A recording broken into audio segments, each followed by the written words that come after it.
안녕하세요. 개념 잡는 중등수학 이민희 선생님입니다. 자, 이 영상을 보시는 학부모 여러분들, 어머님들 또는 아버님들, 학창 시절 때 수학 어떠셨어요? 잘하셨나요? 좋아하셨나요?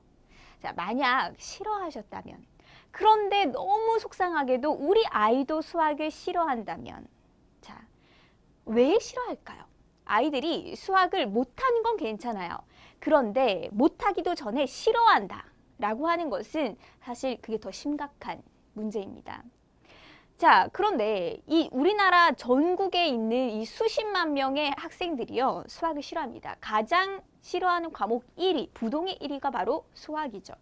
근데 왜 이렇게 수학을 어려워하고 싫어할까?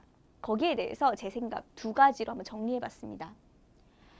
자, 들어도 이해가 안 되는 설명을 해대니까 싫어하는 거죠. 내가 들었는데 너무 이해가 되고 나도 거기에 막 리액션 할 수 있어요. 박수도 치고 이해가 되니까 너무 재밌고. 자, 그러면 싫어할 이유가 없다라는 거예요. 그런데 수학은 우리 중학교 수학 이제 올라가면은 새로운 개념들, 새로운 단어들이 계속 흘러 들어오죠. 어때요? 이해가 안 됩니다. 저게 도대체 무슨 말일까? 이런 생각이 드는 거예요. 들어도 이해가 안 돼. 이해하고 싶어도 이해되게끔 설명이 안 돼. 자, 제가 방금 조금 전에 얘기했는데 들어도 이해가 안 되는 설명이라는 것이 사실상 들어서 이해를 못하는 학생의 잘못보다는 그 아이가 이해할 수 있을 정도로 쉽게 설명해 주지 못하는 선생님이 조금 부족한 게 아닌가 저는 이렇게 생각해 봅니다. 또는 아이가 이해할 때까지 정확하게 그리고 끈기 있게 가르쳐 주시는 분이 아직 그 아이가 만나지 못했기 때문에 그런 게 아닐까라는 생각이에요. 그리고요, 아이들이요, 자꾸만 중간에 설명을 놓치죠. 쭉 설명을 듣다가도 어느 정도 이해돼요. 처음에 듣자마자 이해가 안 되는 사람은 없습니다. 쭉 듣는데 중간에 어떤 한 포인트에서 저거 뭐지? 왜 저러지? 라는 한 포인트가 딱 중간에 낀단 말이에요. 그러면 그 뒤에부터는 무슨 말인지 귀에 들어오지 않습니다. 예, 중간에 놓치면 이러고 있는 거예요. 그러다가 속도가 계속 선생님이 빨라지고 내 이해 속도가 느려진다. 그러면 그 수업은 이제 꽝이 되는 겁니다. 자, 그러면 도대체 왜 이렇게 들어도 이해가 안 되는 설명을 하고 아이들이 자꾸만 놓치는 포인트가 생길까? 제가 고민했습니다. 아이들이 정말 이해가 되게끔 설명하면 아이들도 수학을 싫어하지는 않지 않을까? 네, 좋아하게 되지 않을까? 네. 그래서 저는 강의를 할 때 우리 수학 공부 안 한 지 20년, 30년 된 어머니, 아버지, 네, 그런 분들도 제 강의를 딱 들었을 때 말이 된다, 이해가 된다, 저래서 저걸 저렇게 하는 거였구나 라는 것을 뒤늦게 무릎 탁 칠 수 있을 정도로 쉽게 가르치려고 했습니다. 네, 그래서요, 어머님들 혹시라도 아이들을 학원에 보내시거나 인강을 들으시게 하시거나 또는 제 인강을 보시거나 할 때도 어머니께서 먼저 보세요. 아버님께서 먼저 보십시오. 내가 들어도 이해가 되는 설명이다 라고 하는 것은요, 아이들이 100% 이해합니다. 엄마가 이해한다? 우리 아빠가 이해한다? 그러면 무조건 아이는 100% 그 이상으로 이해한다라는 겁니다. 네. 자, 두 번째는요, 아이들이 집중이 안 된다라고 합니다. 수학 공부할 때, 자, 쭉 듣습니다. 듣다가, 모르는 포인트 하나 나옵니다. 이해가 안 되는 포인트 놓칩니다. 집중력 어떻게 돼요? 바로 끊어집니다. 자, 보통 수학 인강, 인터넷 강의 또는 뭐 학원 강의, 그죠? 학교 강의 다 마찬가지로 최소 40분이에요. 40분에서 50분 정도 갑니다. 길면 1시간 정도 가죠. 우리 초등학교 수학은 어떻습니까? 20분 안에 끝나죠. 20분, 30분 안에 대부분 끝납니다. 그런데 중학교에 가니까 수업이 너무 길어졌다라는 거예요. 아이들 10분, 20분 지나면 어때요? 막 좀이 쑤십니다. 재미도 없고 귀에 안 들어오고 이해도 안 되고 집중력 저기 바닥으로 가죠. 어머님들께서 마찬가지로 인강을 본다 생각해 보세요. 아이랑 같이 우리 인강 본다. EBS TV 혹시 보셨어요? 한 10분 보면요, 이제 저절로 나랑 관계없는 일이야 이렇게 이제 딴짓하게 됩니다. 아이도 마찬가지예요. 네. 그래서 저는요, 아이들이 졸리지 않게 막 쇼를 하고 분장을 하고 뭐 컴퓨터 그래픽을 넣고 그런 노력 안 합니다. 그냥 딱 졸리기 전에 그냥 끝내버립니다. 아이들 10분이면요. 아무리 지루해도 들을 수 있어요. 네. 아니다. 아무리 정말 지루하면 한 3분 정도 들을 수 있겠다. 네. 자, 제가 하고 드리고 싶은 말은 제가 아이들이 인강을 듣는 거 또는 수업을 듣는 거 이제 태도들을 다 이제 봤을 때 한 10분 정도 안에 해결이 된다라고 하면은 아이들 끝까지 들을 수 있다라는 겁니다. 졸리기 전에 끝나야 된다라는 거예요. 자, 그럼 실제로 제가 어떻게 수업을 하는지, 제가 어떻게 설명을 하는지 그렇게 자신 있게 엄마 아빠가 들어도 이해가 되고 10분 안에 끝나는가를 한번 보여드리도록 할게요. 자, 우리 중학교에 들어가면 이제 함수 개념에 대해서 배웁니다. 함수가 굉장히 중요한 부분이죠. 중학교 1학년 때부터 고등학교 갈 때까지 함수의 개념부터 1차 함수, 2차 함수, 3차 함수, 그렇죠? 다항함수, 분수함수, 수많은 함수들을 배웁니다. 자, 그런데 우리 중학교 1학년 때 함수 개념 제대로 안 잡아놓는다 라고 하면 줄줄이 막히는 거예요. 우리 수학은 계단식 학습이다 라고 하죠. 이때 못 잡으면 앞으로 함수도 어려워진다라는 겁니다. 자, 함수가 뭘까요? 자, 대답하실 수 있는 분 계십니까? 함수가 뭘까요? 자, 우리 아이들에게, 학생들에게 물어봅니다. 근데 함수가 뭐니? 그러면요. 많은 아이들, 선행을 한 아이들 또는 학원에서 배웠다라고 하는 아이들이요. 함수는 뭐 fx는 뭐 ax 플러스 b 뭐 이런 거예요. 이렇게 말하거나 뭐 fx는 y 뭐 이런 거예요. 이렇게 말합니다. 또는 뭐 그래프 그리는 애들도 있어요. 뭐 이렇게 생긴 거 이런 게 함수예요. 이렇게 얘기합니다. 자, 이렇게 배우는 건요. 문제풀이에 너무 집중해서 그런 겁니다. 제가 설명하는 함수 한번 들어보세요. 자, 함수란 무엇인가? 자, 함수라고 하는 것은 한자어입니다. 자, 이 함수인데요. 이 함자가 상자라는 뜻을 가진 한자예요. 상자함, 셈, 숫자입니다. 자, 상자수가 도대체 무엇인가? 일단 하나, 궁금증이 있습니다. 그리고 영어로는 function이에요. function.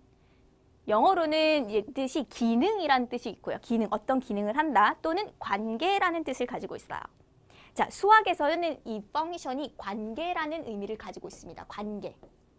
자, function은 관계다, 함수는 관계다라는 겁니다. 그러면 도대체 이 function과 함수, 상자 숫자가 무슨 관계가 있냐라는 거예요. 무슨 관계가 있을까? 아무 관계가 없습니다. 그러면 왜 우리가 함수를 함수라고 부르느냐? 왜 우리가 function을 함수라고 부르느냐? 왜 그러냐면요. 수학 용어는 대부분 영어를 일본어로 바꾼 거에서 다시 한국어로, 영어를 중국에서 받아들인 음차한 것들, 그쵸? 이런 것들을 다시 한국어로 읽는 이런 방식으로 우리가 지금 수학 용어들을 배우고 있어요. 그래서 이 함수는요, 이 중국에서 처음에 function이라는 이 함수의 개념을 들어왔을 때 얘네들이 이제 이 비슷한 발음, 중국 발음으로 해서 음차를 해서 한슈라고, 제가 중국어 발음은 좋지 않지만 한슈, 이렇게 걔네들이 이제 함수라는 것을 function을 정의했다라는 겁니다. 그래서 그 한자의 중국어예요, 함수. 그래서 우리는 이거를 한슈라고 읽지 않고 우리는 우리 발음대로 함수라고 읽죠. 그래서 함수가 된 겁니다. 중국 사람들이 만든 거를 우리가 그냥 함수라고 부르는 거예요. 자, 그래서 아무 관계가 없다라는 거예요. 그래서 상자 숫자에다가 뭔가를 끼워 넣지 않아도 돼요. 안 끼워 넣을 수가 없어요, 사실은. 자, 이렇게 단어부터 설명합니다. 자, 이제 이해되셨어요? 함수? 자, 그러면 우리 함수를 왜 배우는가? 함수 왜 배우냐? 함수를 배우면요, 우리 그래프를 그릴 수 있어요. 그래프. 그림이죠. 그림을 그릴 수 있다라는 겁니다. 자, 그러면 이 그래프를 그리면 뭐가 좋으냐라는 거예요. 뭐가 좋냐? 우리 중학교 때 배우는 방정식, 그리고 중학교 2학년 때 배우는 이제 부등식, 이런 문제들을요, 이 그래프를 그리면 굉장히 쉽게 풀 수 있어요. 굉장히 쉽게. 그래프를 그리는 것만 제대로 익히면 이런 문제들 정말 쉽게 풀 수 있습니다. 그러면 선생님, 방정식, 부등식 이런 거 배워가지고 뭐 하나요? 방정식, 부등식은요, 우리 일상생활에서 굉장히 많이 쓰이는 개념들이에요. 그렇기 때문에 이 문제들을 잘 풀면 똑똑하게 살 수 있다. 결국에는 우리가 살아가는 데 도움이 되는 거. 우리 수학에서 실제로 살아가는 데 있어서 도움이 되는 게 사실 별로 없어요. 일상생활 속에서 쓰이는 게. 근데 이 함수의 개념 자체는 우리 일상생활에서 굉장히 중요한 상식적인 부분이다라는 겁니다. 자, 그러면 함수가 뭔지 본격적으로 한번 개념 정리 들어가 보도록 하겠습니다. 자, 여기에 그림이 있습니다. 자, 여기 가운데 보니까 이 F라고 적혀 있는 이 기계가 있습니다. 이 F는요, 펑션의 F를 따서 F를 적은 거예요. 함수 기계입니다. 이거는 기계, 함수 기계. 자, 이 기계는 어떤 특성을 가지고 있냐면요. 이 왼쪽에 이 구멍에다가 얘네들을 하나씩 넣으면요. 하나 넣으면 어떤 다른 걸로 나옵니다. 네, 바뀌어서 나와요. 변환되는 거죠. 네. 그러면 이 부엉이가 이렇게 막 응원하고 있는 부엉이 캐릭터가 이렇게 딱 인형이 들어가면 얘가 이제 치즈로 바뀐다라는 겁니다. 네. 그런데 이 기계가요. 제대로 돌아가려면, 이 함수 기계가 제대로 돌아가려면 얘 혼자 들어가면 안 돼요. 이 왼쪽에 이렇게 주어진 얘네들이요. 한 번씩 다 들어가야 돼요. 그러면 얘가 들어가서 치즈가 나왔어요. 무조건 하나씩 나와요. 매칭이 하나씩 돼. 그럼 얘가 들어갔어요. 연필 잡고 있는 이 부엉이가 들어갔어요. 그러면 치킨이 나오는 거예요. 네, 이해되세요? 그리고 얘도 들어가야 돼요. 돋보기 들고 있는 이 친구도 들어가야 돼, 이 기계에. 그럼 얘는 케이크로 나오는 거야. 이런 식으로 왼쪽에 있는 애들이 모두 한 번씩 들어가야 돼요. 모두 한 번씩 들어가야 돼. 얘만 2번 들어갈 수 없어요. 그리고 얘랑 같이 들어갈 수 없단 말이에요. 무조건 한 번씩 들어가야 되고 여기에 있는 애들이 한 번씩 다 들어가야 된다. 그리고요. 얘네들이 들어가면 무조건 하나씩 나와야 돼. 부엉이 한 마리 들어갔는데 치즈도 나오고 치킨도 나올 수 없다라는 거예요. 무조건 하나씩. 그런데 자, 음식이 하나씩만 나와요. 그러면 우리 응원하고 있는 부엉이가 들어가서 치즈가 났단 말이에요. 근데 이 연필 들고 있는 우리 부엉이, 바로 캐릭터가 들어가서 또 치즈가 났어. 그래 된다?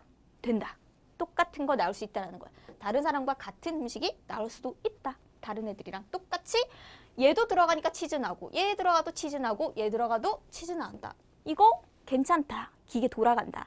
만약에 요거 하나 들어갔는데, 얘가 하나 들어갔는데 치즈도 나고 치킨도 나왔다. 이거 아닙니다. 이거 함수 기계 고장 납니다. 돌아가지 않아요.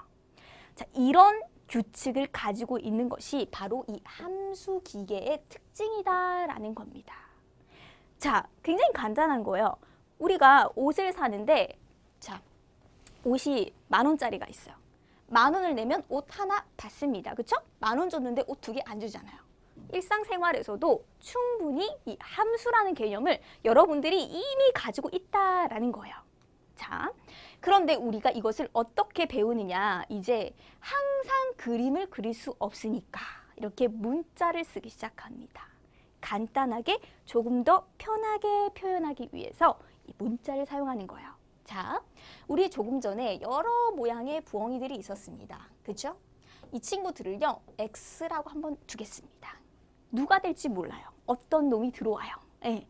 그렇기 때문에 얘도 될 수 있고, 얘도 될 수 있고, 얘도 될 수 있고, 변하잖아요. 그렇죠? 계속 변해요. 그래서 변하는 수이다라고 해서 변수라고 부릅니다. 변수 하나, 변수 2개, 변수 3개, 이게 다 변수예요. 네. 그래서 이 X라는 변수가요, F라는 이 함수 기계에 들어갑니다. 네, 들어가요. 자, 들어갑니다. 따다다다단, 딴, 따다다다단, 딴 들어갔어요. 그랬더니 함수 기계에 딱 들어갔더니, 자, X라는 것이, X라는 변수가요, 함수 기계에 들어갔더니 요게 나오더라라고 한다라고 이제 규칙을 만들어 놓은 거죠. 펑션 기계에 들어간 X값의 결과가 바로 fx다라고 하는 겁니다. 자, 만약에 A라는 변수가 들어갔어요. 함수 기계에 들어갔단 말입니다. 그러면 뭐가 나온다? A라는 문자가요, 펑션이라는 기계에 들어가서 이렇게 바뀌었다라는 말이에요. 이해되시나요? 또 다시 해보죠. 3이라는 게 여기에서 변수가 x가 3이래요. 이렇게 들어갔어요. f에. 그랬더니 펑션 기계에 3이라는 숫자가 들어가서 결과가 이게 나왔다라는 겁니다. 쉽죠? 뭔가 f, x 어려워 보이는데 굉장히 간단한 규칙을 말하는 거였어요. 자, 그래서 이런 관계를 우리가 함수 관계에 있다라는 겁니다. 자, 그러면은 왜 3이 들어가면 F3이 나오느냐, 어떤 규칙에 의해서 뭐가 나오느냐라는 그 관계식을 우리가 여기에 이제 식을 딱 만들어주면 요것이 바로 함수식이 되는 겁니다. 자, 그리고요. 여기에서 보세요. fx, fa, f3을 넣었을 때 뭐가 나오느냐라는 것을 항상 이렇게 적기도 어렵잖아요. 그쵸? 그래서 이거를 그냥 간단하게 그래서 얘네가 y야. x 다운 y니까. 예. 그래서 fx는 그래서 y야. f에 3 넣었더니 어떤 함수식에 의해서 어떤 규칙에 의해서 딱 바뀌어서 y가 나왔어. 라고 하는 거죠. 이것을 바로 함수 기계에 들어가서 나온 값이다 라고 해서 함수값이다 라고 하는 겁니다. 이해되십니까? 자, 그래서 이 y 바로 뭔가를 넣었을 때, 그쵸? x에 뭔가를 넣었을 때, 변수를 넣었을 때 어떤 규칙에 의해서 바꿔서 y가 나왔다. 네, 이 y 값이 바로 뭐다? 함수값이다 라는 겁니다. 자, 이해되십니까? 자, 그러면 우리 벌써 많은 걸 알았어요. 변수. 자, 하나 더. 이렇게 변하는 y도 지금 계속 변해요. 그죠? a를 넣으면 뭐가 나오고 x를 넣으면 뭐가 나오고 3을 넣으면 뭐가 나온단 말이에요. 얘네들도 계속 변하기 때문에 얘네도 마찬가지 변수예요. 자, 그럼 우리 변수에 대해서도 알았습니다. 그리고요. x에서 y로 가는 f 관계, 함수 관계에 대해서 알았죠? 그리고 이 함수에 의해서 x가 어떻게 변한다?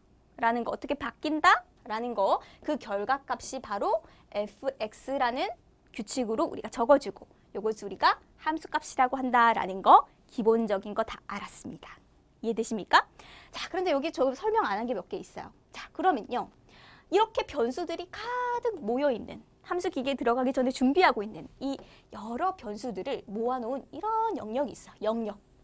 변수들을 묶어놨어요. 여기를 우리가 뭐라고 하냐면 정의역이라고 해요. 정의역. 왜 이걸 정의역이라고 하느냐? 변수들을요, 정의를 해놓은 영역이다 이런 말이에요. 근데 사실 저는 이 단어 뜻을 그렇게 좋아하지 않습니다. 왜냐면 자, 영어로는 도메인이에요. 도메인. 이 무슨 말이냐면 집이라는 뜻이거든요. 예, 변수들이 안락하게 모여있는 집이에요. 집. 예. 그래서 이 변수들이 모여있는 영역이다라는 뜻의 정의역이고요. 그리고요, 요것들이 이 정의역에 있는 변수들이 함수기계에 들어가서 어떤 수들로 나옵니다. 네. 이 친구들이 모여있는 이 영역, 이 영역을요, 우리는 공역이라고 불러요. 왜 공역이라고 부르느냐? 공이 무슨 공자냐면 함께하다 할 때 공동체 있죠. 네, 공동체, 우리 공동으로 하자. 네? 그 공이에요. 그러니까 함께하는 영역이다라는 거예요. 뭐가 함께하냐? 자, 함수는요, 관계라 그랬죠. 관계는요, 혼자서 관계를 가질 수 없어요. 한 놈 있고 두 놈 있어야지 이들의 관계가 있단 말이에요. 그렇죠? 그래서 정의역이 있으면 항상 따라가는, 항상 함께 가는 영역이다라고 해서 정의역 그리고 공역이다라고 부르는 거예요. 자, 영어로는요, 코도메인이에요. 코도메인. 네, 코도메인. 자, 코가 함께 한다라는 뜻을 가지고 있거든요. 도메인과 함께 간다라는 거예요. 그래서 정의역과 공역에 대해서도 우리가 이해를 했습니다. 자, 그러면 마지막 치역. 치역이라는 것이 있는데 그럼 과연 치역이 뭐냐? 네, 치역이 뭐냐면 자, 우리가 x를 넣어서 f 기계를 넣어서 요 함수값이 나왔다라는 거예요. 그쵸? y가 나왔죠. 그럼 선택받은 애들이 이렇게 있을 거 아니에요. 그죠? 이렇게 있어. 이 선택받은 애들, 결과값으로 나온 애들만 모아놓은 게 치역이다 라는 겁니다. 그럼 왜 그거를 치역이라고 하느냐? 왜냐면 자, 이 치자가요, 값이라는 뜻을 가지고 있어요. 값치. 안 나오네요. 자, 값이라는 건데, 자, 값이라는 거예요. 네. 무슨 어떤 수를 넣었는데 어떤 값이 나왔다. 그래서 그 값의 영역이라는 거예요.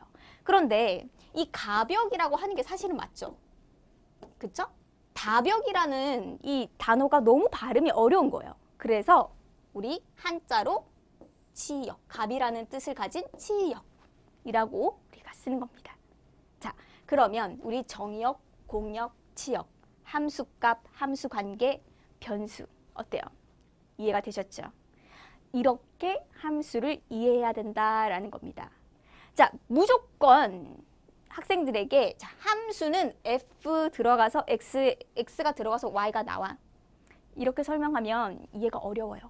그리고 제가 인강을 다 봤는데 많은 인강들에서 함수에 대해서 설명한다라고 하면 제일 처음에 나오는 설명이 변수에 대한 설명부터 합니다. 자, 변수는 이렇게 변하는 건데 그래서 이게 어떻게 함수가 뭐고 이런 식으로 막 설명하거든요.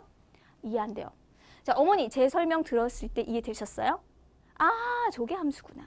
정의역, 공역, 치역. 아, 저런 말이었구나. 이해가 되셨다면 아이도 반드시 이해한다라는 겁니다. 한번 보여주세요. 자, 이렇게 해서 제가 함수에 대해서 설명을 했는데요. 샘플 강의 보시면 자연수에 대해서도 설명을 했습니다. 한번 꼭 자녀에게 물어보세요. 누구야? 우리 딸? 0이 자연수니 아니니? 0이 자연수야? 한번 물어보세요. 자신 있게 대답한다. 공부 잘한 거예요. 근데 뭐더라? 아니지 않아? 왜? 물어봤는데 좀 머뭇거려. 제 영상 다시 보세요. 자연수. 0이 자연수인가 아닌가에 대한 중학교 1학년 첫 시간에 나오는 자연수에 대한 개념 설명입니다. 자, 함수 개념 보시고요. 자연수 개념 보세요. 어머니가 이해되시면 아이 100% 200% 이해한다라는 거 다시 한번 말씀드리고요. 10분 안에 다 끝납니다. 짧은 시간 안에 끝나기 때문에 우리 아이 집중력이 부족해서 못 들어요. 이런 얘기는 절대 할 일 없으세요. 자, 아이와 함께 영상을 보시면서 같이 공부하시는 거 제가 가장 추천하는 방법입니다. 같이 옆에 앉아서 보세요. 설거지 하시면서 보시고요. 운전하시면서 들으세요. 일하시다가 퇴근하시는 길에도 한번 들어보세요. 10분이면 됩니다. 자, 제 영상으로 여러분들 자녀 그리고 여러분들까지 같이 우리 중등수학 개념을 한번 잡아봅시다. 감사합니다.